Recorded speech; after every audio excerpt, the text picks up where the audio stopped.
아버지 하나님 감사합니다. 고맙습니다. 하루를 시작할 때 주를 향하여 감사하게 하시고 살아가는 과정도 주님의 도우심으로 인하여 감사하게 하시며 하루를 마무리할 때도 하루 동안 지켜주시고 보호하시고 은혜 주셨던 주님을 기억하며 감사로 영광 돌려드리는 하루의 삶이 되게 하옵소서. 주님 우리를 사랑하시고 주님 성림교회를 이끄시는 하나님 아버지, 성림교회가 가야 할 모든 길 속에 주의 선한 손이 함께 하셔서 주님 인도하시고 주의 영광과 주의 뜻만을 드러내는 복된 교회 되게 하옵소서. 교회 이름보다 주의 이름과 영광을 높여드리는 교회, 교회가 교회 예배가 되는 귀한 교회, 주의 마음에 합당한 교회, 주를 기쁘시게 하는 교회 되게 하옵소서. 감사드리오며 예수님 이름으로 기도합니다. 아멘. 아멘. 요한복음 12장 20절에서 26절입니다. 요한복음 12장 20절에서 26절 말씀 우리 같이 읽겠습니다. 명절에 예배하러 올라온 사람 중에 헬라인 몇이 있는데 그들이 갈릴리 베세다 사람 빌립에게 가서 청하여 이르되 선생이여 우리가 예수를 배우고자 하나이다 하니 빌립이 안드레에게 가서 말하고 안드레와 빌립이 예수께 가서 여쭈니 예수께서 대답하여 이르시되 인자가 영광을 얻을 때가 왔도다. 내가 진실로 너희에게 이르노니 한 알에 밀이 땅에 떨어져 죽지 아니하면 한 알 그대로 있고 죽으면 많은 열매를 맺느니라. 자기의 생명을 사랑하는 자는 잃어버릴 것이요 이 세상에서 자기의 생명을 미워하는 자는 영생하도록 보전하리라. 사람이 나를 섬기려면 나를 따르라. 나 있는 곳에 나를 섬기는 자도 거기 있으리니 사람이 나를 내 아버지께서 그를 귀히 여기시리라. 아멘. 아멘.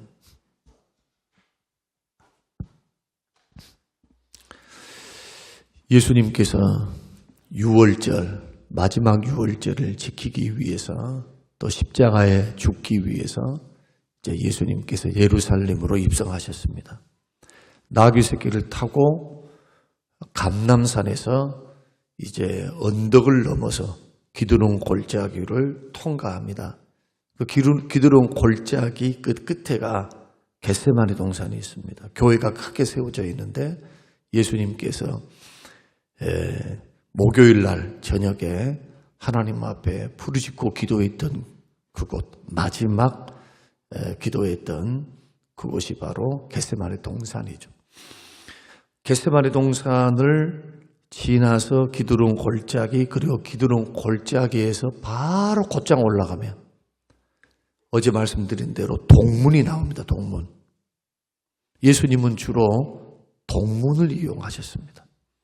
지금은 AD 600년경에 이슬람이 예루살렘을 이제 공격을 해서 예루살렘을 완전히 정복하고 난 후에 예수님이 재림하셔서 그 동문으로 못 들어가게 하시려고 벽돌로 다 돌로 다 막아놨어요. 그런다 해가지고 예수님이 거기를 못 가시겠습니까만은 절대로 들어오지 마라. 이런 식입니다. 근데 예수님 당시에는 동문이 활짝 열려 있으니까 예수님이 이 동문의 상징이 뭡니까? 성전에도 문이 딱 하나 있어요. 동쪽에. 그래서 그 동문을 통과해서 성전 문으로 곧장 들어갈 수 있는 그 길을 선택하시고 예수님께서 나귀 새끼 타고 이렇게 올라가신 겁니다. 주변에 많은 사람들이 호산나 호산나 외쳤습니다. 열광했습니다. 다윗의 후손으로 오신 이여 메시아시여 하면서 그들이 꿈꾸던 메시아가 왔다. 이분이 우리를 로마의 압정에서부터 또 경제적인 빈곤에서부터 우리를 구원하고 우리로 하여금 태평 평안하게 살게 하며 이제는 마음껏 예배드리고 제사드리고 살 수 있게 되었다. 이런 희망과 꿈, 정치적인 메시아를 꿈꾸었습니다. 그런데 몇 날이 못 돼서요. 자, 여러분 성경 한번 보십시오. 12장 37절 말씀 한번 읽어보십시다. 자, 37절. 자, 시작. 예수께서 이 말씀을 하시고 그들을 떠나가서 숨으시니라. 이렇게 많은 표적을 그들 앞에서 행하셨으나 그를 믿지 아니하니 하면 38절. 이는 선지자 이렇게 말씀하시죠. 자, 예수님이 예루살렘을 향해서 탁 올라갈 때 수많은 군중들도 있었지만 예수님이 이제 유월절을 지키기 위해서 한 곳에 머물러 있을 때 헬라인 몇, 그러니까 이방인 몇이 경건한, 그는 유대인은 아니지만 하나님을 믿는 경건한 사람 몇이 찾아와서 예수님과 만나기를 원하셨어요. 그때 예수님께서 뭐라고 말씀하시느냐 하면은 메시아와는 상관없는 말씀을 하십니다. 그 말씀이 바로 한 알의 밀이 땅에 떨어져 죽지 않으면 한 알 그대로 있고 죽으며 많은 열매를 맺느니라. 예수님께서 희망적이고 소망적인 말을 통해서 군중들을 선동하시거나 아니면 자신의 메시아, 내가 로마의 압제에서부터 내가 너희를 구원해 주겠다, 어떤 이런 소신, 히틀러와 같이 막 군중들에게 우리 민족은 뛰어난 민족이고 우리는 지금까지 억울함을 당했으니까 이제부터는 우리 민족이 다시 일어날 때가 됐다. 저들의 압제로부터 이제는 해방시키고 가난으로부터 유럽을 통일하고 막 이런 선동 말입니다.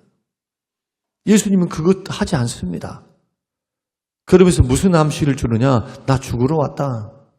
나 죽어야 된다. 나 죽어야 많은 열매를 맺는다. 이렇게 말씀하시는 겁니다. 그러니까 헬라인들이 딱 와가지고 예수님을 이렇게 들여다보니까 저분이 막 기적도 행했다고 그러고 뭣도 했다 하고 저것도 했다고 하고 아무래도 예수님이 왕다운 면모를 보여주지 못한 겁니다. 풍채도 그렇게 아름답지 않아요. 이사야 53장 여러분 집에 가셔서 읽어보세요. 고운 모양도 없어요. 고운 모양도. 풍채도 왜소하시고. 그리고 나귀 새끼 타고 올라오시고. 그러니까 한쪽에서는 막 열광했지만 또 한쪽에서는 저거 뭐야 저거. 저게 뭐지? 쇼하는 건가? 표적과 기적을 행했음에도 불구하고 믿지 않는 자들에게 봤을 땐 저게 퍼포먼스예요. 그냥.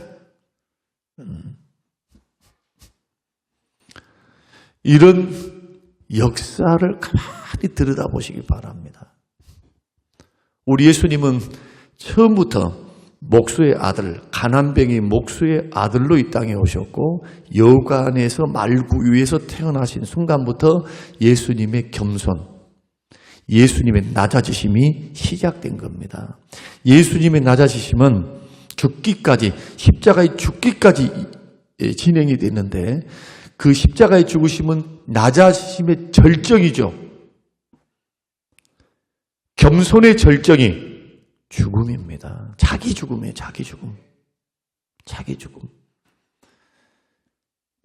그래서 많은 열매를 맺기 위해서 우리 주님은 십자가를 선택하셨고 아버지 하나님께서 인류를 구원하고 택자를 구원하고 죄 많은 인간들을 구원할 수 있는 그 유일한 방법, 화목제물, 속죄제물로 죽으심. 그 죽으심을 따라 예수님은 끝까지 뭘 하십니까? 순종하십니다. 그런데 예수님이 죽음을 앞두시고 겟세마네 동산에서뿐만 아니고 예수님은 굉장히 고민하십니다. 어떻게 고민하시느냐? 자, 27절을 한번 읽어보겠습니다. 자, 27절. 헬라인 몇 사람에게 말씀을 하면서 27절을 말씀하시는데, 자, 같이 한번 읽겠습니다. 자, 시작. 지금 내 마음이 괴로우니 무슨 말을 하리요? 아버지여, 나를 구원하여 이 때를 면하게 하여 주옵소서. 그러나 내가 이를 위하여 이 때에 왔나이다. 겟세마네 동산에서만 주님이 내 마음이 심히 죽게 되었다고 말씀하지 않고, 예수님께서 6월절 전에 붙잡히시기 전에 헬라인들을 만나시는 그 과정에서 최후의 만찬이 아니죠. 호산나 호산나 열광하는 그 군중들을 마주하시고, 그리고 제자들과 조용하게 한 거처에서 쉬고 있을 때 헬라인들을 만나게 됩니다. 그러면서 예수님이 심경을 말씀하셔요. 사람들은 메시아로 생각하고 표적과 기적을 행하셨는데 내 마음이 고민된다. 정말 힘들다. 그러면서 이렇게 하소연하는 겁니다. 아버지여, 나를 구원하여 이 때를 면하게 하여 주옵소서.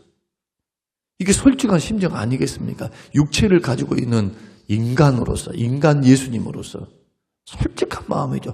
고난 좋아하는 사람 누가 있어요? 다 자기를 드러내기를 원하고, 자기가 승리하기를 원하고, 잘 되기를 원하고, 행복하고 즐겁기를 원하지. 죽기를 원하는 사람 누가 있습니까? 한 사람 없어요. 여기서 우리가 오늘 죽어야 사는 길, 오늘 제목이 그 말씀인데, 예수님의 말씀을 통해서 또 예수님이 걸어가셨던 그 길을 통해서 오늘 주님을 따라가는 주의 제자들은 철저히 예수님의 길을 걸어가야 될 줄로 믿습니다. 그 길이 뭐냐? 죽어야 사는 길입니다. 그래서 25절 말씀 보면 24절 25절, 자, 내가 진실로 진실로 너희에게 이르노니 한 알의 밀이 땅에 떨어져 죽지 아니하면 한 알 그대로 있고 죽으면 많은 열매를 맺느니라. 27절 25절 자기의 생명을 사랑하는 자는 잃어버릴 것이요, 이 세상에서 자기의 생명을 미워하는 자는 영생하도록 보존하리라. 26절 사람이 나를 섬기려면 나를 따르라. 나를 따르라. 결국 예수 믿는 길은 예수님 따르는 길입니다. 예수님 믿고 따라가야 돼요. 그런데 어떤 길을 따라가야 되느냐? 자기 생명을 미워하는 자라는 것은 자기 생명을 죽이는 자. 다시 말씀드리면 옛사람의 본성, 자기를 죽이는 자예요. 자기는 죽이는 자. 자기 생명을 사랑한다고 하는 게 육체의 소욕을 사랑하는 거, 옛사람의 본성 사랑하는 거. 이것 가지고는 예수님 길 못 가요. 섬기는 길 갈 수가 없습니다. 왜 그런가 하면 주의 길을 따라서 걸어가려고 하면 본성적으로 내가 그걸 싫어합니다. 왜냐하면 주의 말씀은 다 우리의 본성을 거슬러요. 로마서 8장이 말씀하고 갈라디아서 5장, 6장이 말씀하고 있는 것처럼 성령의 소욕은 육체의 소욕을 거스리고 육체의 소욕은 성령의 소욕을 거슬릅니다. 둘이 다 안 맞아요. 성령은 거룩한 영이요 진리의 영입니다. 그래서 진리 안으로 우리를 자꾸 인도하는데 내 속에는 아직도 육체의 소욕이 남아 있습니다.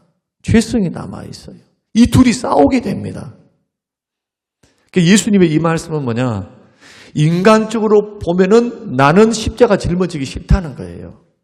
그 고통길, 그 힘들고 험한 길, 힘이 고민되어 죽게 생겼다. 겟세마네 동산에서는 제자들에게 그렇게 하소연하거든요. 나를 위해서 기도해달라. 여러분, 창조주요 구속주 하나님께서 나를 위해서 기도해달라. 함께 기도해라. 한시도 나와 함께 깨어있을 수 없더냐. 이 말씀의 의미가 뭘까요? 그냥 단순히 인간입니까? 아니죠. 예수님은 하나님이시면서 참막 하나님이시면서 참 인간 되셨는데 뭔만 없습니까? 죄가 없어요. 죄가. 오감을 다 느끼십니다. 예수님 다 슬픔도 있습니다. 기쁨도 있습니다. 다 있어요. 감정이 있고 인격이 있고 인간이 가지고 있는 하나님의 형상대로 지은 이 모든 것들을 다 갖고 있지만 예수님은 죄가 없어요. 흠과 티와 점도 없으시고. 그 주님의 고민을 보십시오. 그 십자가를 앞두고 죽어야 산단다. 죽어야 많은 열매 맺는단다.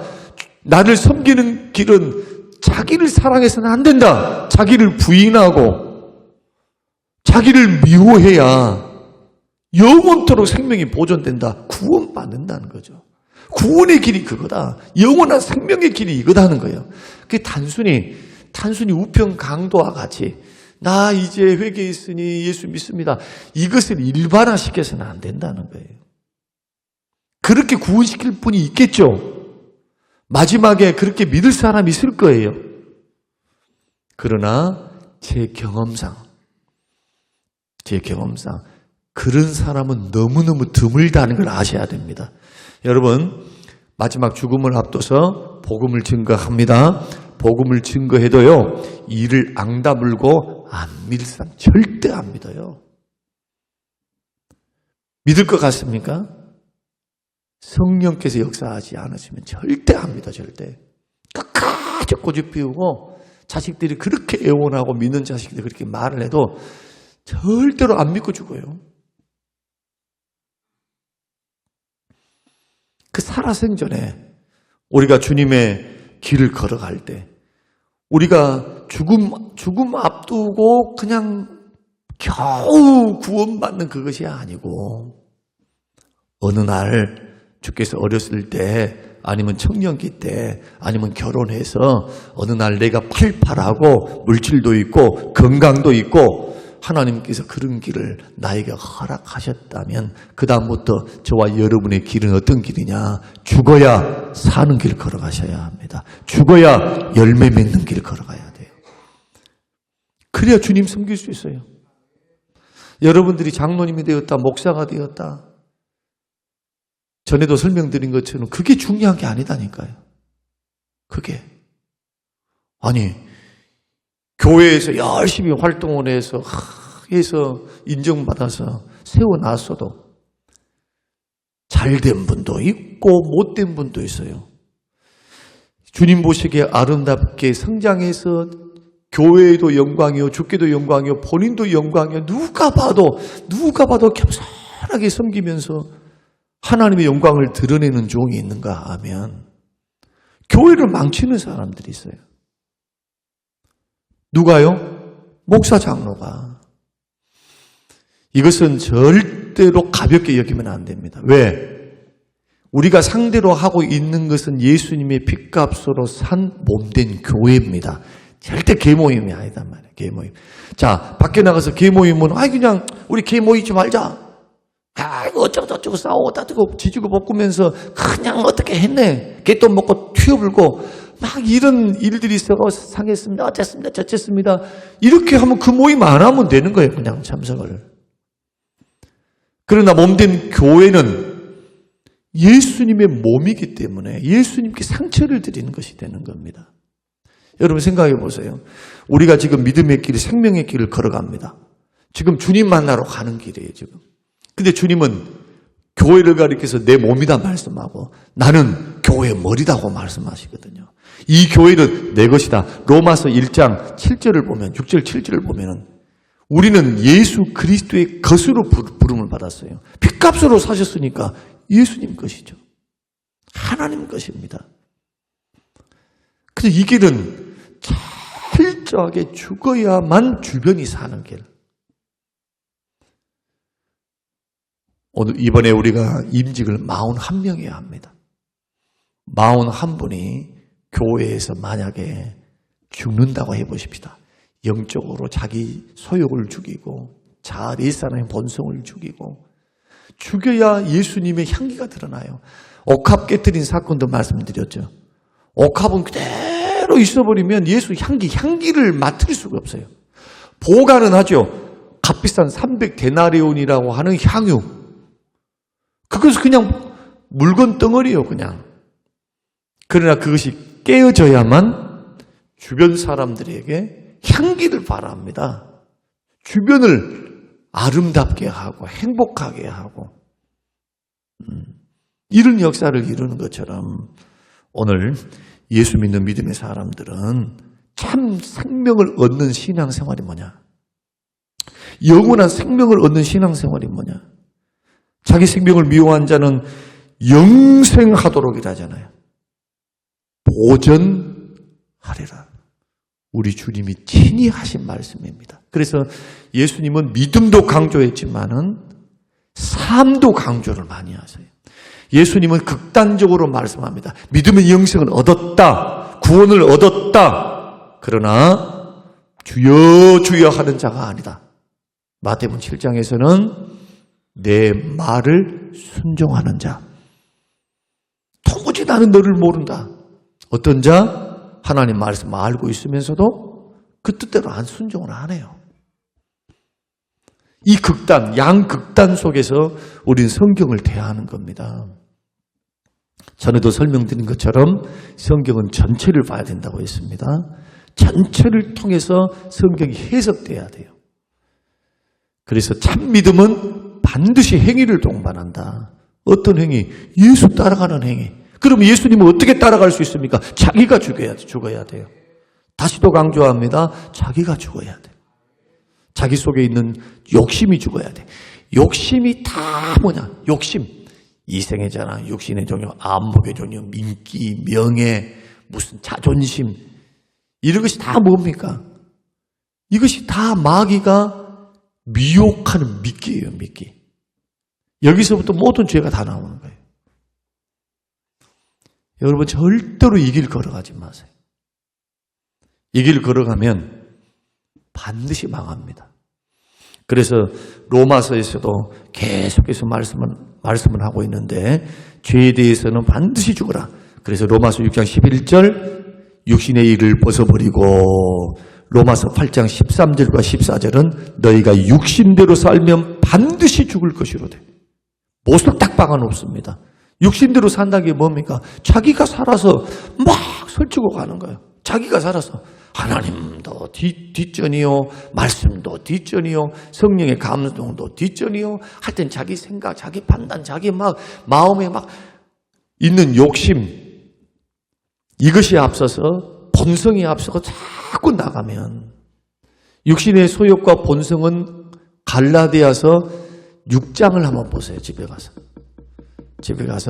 5장을 여러분 보시면 성령의 열매, 육신의 열매가 나오고 또 마태복음 보면은 마음에서 나오는 것이 사람을 더럽게 한다 할 때 그 항목을 예수님이 다 말씀하셨으니까 한번 보시고 성경에 보면은 또 이 로마서 1장에 보면은 사람들이 도대체 어떻게 죄를 짓는가 도대체 뭔가 말이에요. 이것이 1장을 한번 가서 한번 읽어보세요. 예수 믿는 사람들도 이런 성향들은 내재되어 있다. 이 육신대로 살면 반드시 죽는다. 그러나 성령으로 몸의 행실을 죽이면 살리니 성령으로서 몸의 행실을 죽이면 살리니 무릇 하나님의 영으로 성령으로 인도함을 받은 그들은 곧 하나님의 아들이라. 하나님의 아들이 어떤 사람이에요? 영으로서 몸의 행실을 죽이는 사람. 육신대로 살면 반드시 죽으니까 육신의 소욕을 철저히 성령의 역사 앞에 철저히 굴복시키는 사람. 그래서 날마다 나는 죽노라. 사도 바울이 고린도전서에서 고린도 교회를 향해서 뭐라고 말씀하느냐. 나 열심히 복음 증거했다. 너희들에게도 복음을 증거했다. 우리가 구원받을 수 있는 유일한 길은 예수 그리스도를 믿는 믿음. 의롭다함을 받고 값없이 선물로 받는 구원, 예수 십자가다. 이렇게 선포를 했는데 내가 선포를 해놓고 버림을 당할까 두렵다. 그러니까 사도 바울은 복음의 확신, 구원의 확신, 사명의 확신을 가지고 한평생 뒤도 돌아보지 않고 앞을 향해서 걸어갔지만 신앙생활을 그냥 기쁩니다. 감사합니다. 은혜입니다. 이렇게만 가지 않았어요. 어떻게 걸어가느냐? 경계심을 가지고 조심스럽게 걸어갔습니다. 여러분, 오늘 여러분에게 질문입니다. 여러분은 교회를 받들고 섬기고 예배를 드리고 할 때 여러분의 언행심사를 가져갈 때 어느 정도로 조심성 있게. 내가 나를 쳐서 복종하면, 육신을 죽이면, 옛사람의 모습을 철저히 있게 드리면, 내가 남에게는 증거를 해놓고, 전달해놓고, 증거를 해놓고, 도리어 버림을 받을까 두려워함이로다. 우리 하나님이 사랑의 하나님만이 아니라는 걸 아시겠죠? 공의의 하나님이세요. 그래서 죄된 길, 죄의 열매, 육신의 열매를 맺으면 그냥 구원받았다고 할 수가 없고, 육신의 열매를 맺고 있는데 어떻게 그 더러운 그릇을 쓰실 수가 있겠습니까? 깨끗이 못하는데 그 자리에 그대로 올려놓으면 어떻게 되겠어요? 하나님의 교회뿐만 아니고 본인에게도 안 되겠죠. 그래서 사도 바울은 주의 능력이, 주의 팔과 능력이 나를 붙들어 사용하신 일에서 탈락할까 봐 언제나 두려워한 거예요. 그래서 뭐 안 합니까? 육신의 소욕을 철저히 죽이고 죄된 길 걸어가지 않는다는 거예요. 죄와 악은 모양이라도 버려가면서 가는 거예요. 흉내도 내지 않는 거예요. 흉내도. 오늘 예수님께서 이 말씀이 무거움은 뭐냐? 예수님이 십자가를 앞두고 그리고 호산나 호산나 열광하는 그들, 예수님은 그들의 열광하는 그들에게 막 그걸 가지고 막 우쭐하신 적이 없어요. 왜냐하면 예수님이 자신의 운명을 알고 계셨기 때문에 마음이 고민된다 하시잖아요. 그리고 스가랴를 통해서 예언을 성취하기 위해서 예수님은 초라한 나귀 새끼 타고 올라오십니다. 다 하나하나가 뭡니까? 예수님은 자기 생각으로는, 마음으로는 십자가 짊어지기 싫고, 그 고통을 받아야 하는가? 내가 왜 그리 받아야 하는가? 그런 고민이셨겠죠. 그러나 언제나 마지막은 다시 어디로 돌아갑니까? 고민은 있어도 하나님 말씀으로 돌아갑니다. 하나님의 뜻으로 돌아가는 것. 그래서 이 싸움이 있어야만 우리는 성령의 소욕을 따라갈 수 있습니다. 성령의 소욕을 따라가는 것은 치열한 전투가 있어야 된다는 겁니다. 늘 깨어서 말씀과 기도에 깨어서 내가 육신의 열매를 맺고 있지 않는지, 나는 성령의 소욕을 따라 영으로서 행실을 죽이고 있는가, 이것을 늘 돌아보면서 여러분 날마다 죽으시기 바랍니다. 여러분들이 죽으면 교회가 살아나요. 목사가 죽으면 교회가 행복해. 교회가. 목사가 살아보세요. 성도들 상처받아요. 우리 목사님 왜 이러지 모르겠다고 하면서 하고 고개를 흔들면서. 오늘 저와 여러분이 이 말씀이 저에게는 정말 깊은 울림이 되었으면 좋겠습니다. 십자가를 앞두고 하신 말씀이니까 평생 잊어버리지 마시고, 임직받고 난 후에도 또 먼저 되신 분들도 다시 한번 몸된 교회를 상대로 우리는 섬기는 분들이에요. 예수 따라가는 것은 예수 섬기는 거예요. 자기를 죽이고 섬기는 겁니다. 죽어야 열매를 맺습니다. 이런 은혜가 저와 여러분에게 되시기를 주의 이름으로 축원합니다. 고마우신 아버지 하나님, 감사합니다. 고맙습니다. 주의 길이 무엇인지, 우리가 살 길이 뭔지, 많은 열매를 맺을 수 있는 길이 뭔지, 영원하도록 우리의 생명과 영혼이 보존되는 길이 뭔지, 하나님께 영광 돌려드림이 뭔지, 그 길을 우리에게 말씀해 주시니 감사합니다. 주님처럼 죽기까지 겸손케 하옵소서. 내 소욕을 따라 죄 짓는 길 걸어가지 않게 하옵소서. 성령의 소욕을 따라 죄를 그치게 하옵소서. 힘들고 어려워도 오 주여 언행 심사를 가져갈 때 나를 통하여 그리스도 향기만이 드러날 수 있도록 오 주님, 우리의 연약함을 붙드시고 영적 싸움할 수 있도록 날마다 십자가 앞에 죽게 하옵소서. 감사드리오며 예수님 이름으로 기도합니다. 아멘.